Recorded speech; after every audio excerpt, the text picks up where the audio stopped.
መስፈርቷ ጸሐፊ ትዕግስት ሳሙኤል፣ ተራኪ ኢየሩሳሌም ተረፈ። መስፈርቷ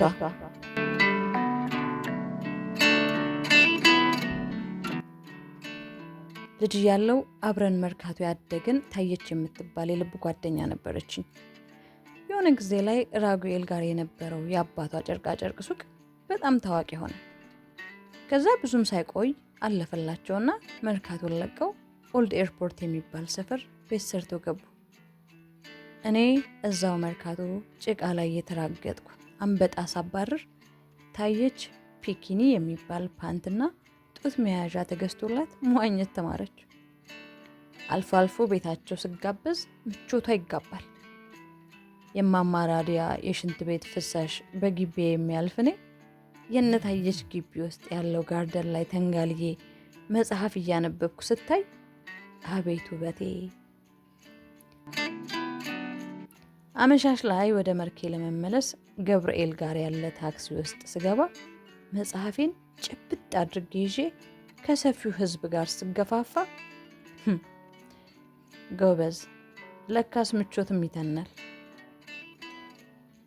ጥቂት ዓመታት አልፈው እኔ በክልክል አጥር ውስጥ ፍቅረኛ መያዝ በማይፈቀድልኝ አስተዳደግ ውስጥ ስዳክር ታየች ሳምሶም የሚባል እንደሷ በምቾት የሚንሳፈፍ የከንፈር ወዳጅ ያዘች። ህልምና መጽሐፍን የሰጠኝን እግዚአብሔርን አመሰግነዋለሁ። አሁን ደግሞ የኔ ከንፈር ባይሳምም የጓደኛ የታየች ከንፈር ሲሳም ሊያሳየኝ ነው። አንድ ቅዳሜ ታየች ደወለችልኝና ግራ የሚያጋባ ጥያቄ ሰነዘረች። ቲጂዬ ዋና ትችያለሽ? ከሳምሶም ጋር ወደ ጊዮን ሊሄዱ ተቀጣጥረው ኖሯል ለካ። እናም አብሬያቸው እንድዝናና መጋበዟ ነበር። ምቾት አሳውሯት ነው እንጂ የት ነው እኔ መርካቶ ውስጥ ዋና የምማረው? ታደለች የምቸረችረው ከሰል ሐይቅ ውስጥ ነው ወይስ ወይዘሮ የሻረቅ ጠላ ቤት ያለው ማሰሮ ውስጥ? ታየች ፌዝ ተማረች። ታየች ዋና ተማረች።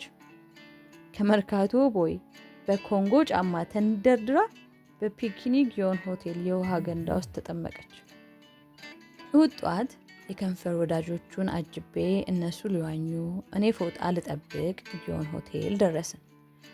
ጁስና ኬክ ታዞልኝ እነሱ ውሃ ውስጥ ሲንሳፈፉ እኔ በእነሱ ዓለም ውስጥ ስንሳፈፍ እነሱ በ4 ነጥብ የታጠሩ ደማቅ አረፍተ ነገሮች፣ እኔ ገና ያልተብራራ ተከፍቶ ያልተዘጋ ቅንፍ። ውሃ ሲረጫጩ ደስ ሲሉ ይጎነታተላሉ። ኦ ፒኪኒዋ አረንጓዴ ባለ አበባ። ሳምሶም ከጀርባዋ ቆሞ እሷ ፀጉሯን ወደ ላይ ሰብስባ የላላውን የፒኪኒዋን ገመድ እያሰረላት ሲጠጋት እሷ እየሳቀች ስትሸሸው ሲያስቀኑ። በቀረበልኝ በጥቂት ደቂቃ ውስጥ ነው ኬኩንም ጁሱንም የሰለቀጥኩት። እንዲህ ያለው ምግብ በነፃ ሲገኝ ሰጪው ሀሳቡን ሳይቀይር ቶሎ ማውደም ከልምድ የመጣ ነው። የመርካቶ ቅድመ ተከተሉ መጀመሪያ ረሃብ ማስታገስ፣ ከዛ ስለታየች የከንፈር እጣ ፈንታ ማሰላሰል። በጨረፍታ እያየኋቸው ደስታቸው ተጋባብኝ። ያሽካካሉ፣ ፊታቸው ያብረቀርቃል። ሳምሶምን ብዙ ሳምሶሞች ቢሆኑ እኔን ጎትቶ ውሃ ውስጥ የሚያጠልቀኝ ሌላ ሳምሶም ከዚህኛው ላይ ተቆርጦ ሲመጣ ሩዝ ፒኪኒ ቢኖረኝ የፒኪኒ ገመድ ቢላላ ሳምሶም ሊያስርልኝ ቢጠጋኝ በፍላጎቱ እጠመቅ ነበር። መጣበቅ፣ አንድ መሆን።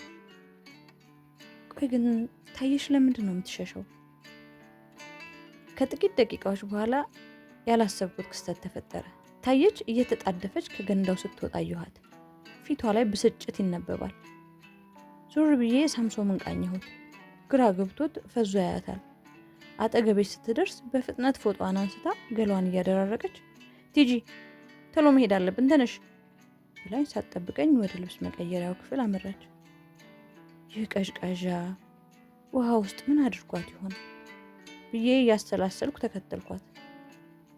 ለባብሳ ወደ ታክሲ ስናመራ የሳምሶም አብሮን አለመሆን ግራ እንደገባኝ ስታውቅ የኔና የሱ ነገር አብቅቷል ብላ በረጅሙ ተነፈሰች። እንዴ ይህ የተመቸው ቦቦሊኖ የመሰለ ልጅ ለመላው የመርካቶ ኮረዳ ኬክና ጁስ የመግዛት አቅም ያለው ሳቂታው የሀብታም ልጅ ፒኪኒዋን ርህራሄ በተሞላበት ያሰረላት ስሱ ሳምሶም ምን አድርጓት ይሆን? ልምድ ያካበቱ የሚመስሉ ከንፈሮች እንዲሁ በዋዛ ሊቀሩ? ምን እንዳደረገ ታውቂያለሽ? አለች እየተብከነከነች። የውሃ ገንዳ ውስጥ እዛ የምንዋኝበት ገንዳ ውስጥ አፍንጫውን ጨምቆ በኃይል እፍ ብሎ ንፍጡን ስቦ ካወጣ በኋላ እዛ ውሃ ውስጥ ያወረውረውን መሰለሽ? ከዛ ደግሞ እጁን መለቃለቁ። አይኑን ነው ማየት የማልፈልገው ብላ አስረግጣ ነገረችኝ። ወንድሜ ሆይ የታየች መስፈርት ግልጽ ነው። መርሴዲስ ቢኖርህ፣ ተጫዋች፣ አማላይ፣ ሳቂታ፣ አፍቃሪ ብትሆን፣ ነገር ግን ንፍጥህን በየቦታው የምታዝረከርክ ከሆነ ከታየች ጋር እድል አይኖርህም። የህዋ ተመራማሪ ብትሆን፣ የውስጥ ደዌ ስፔሻሊስት ብትሆን፣ ምን አለፋ የሮም ከተማን የቆረቆርከው መሐንዲስ አንተ ብትሆን እንኳን ግን ህዝብ የሚዋኝበት የውሃ ገንዳ በንፍጥህ የምትበክል ዝርክርክ ከሆንክ የታየች አጸያየፍ ከእግዚአብሔር ፍጥረት ሁሉ የረቀቀ ነው። ስለዚህ ወንድሜ በየቦታው ላለመዝረክረክ ራስህን ጠብቅ። አበቃው።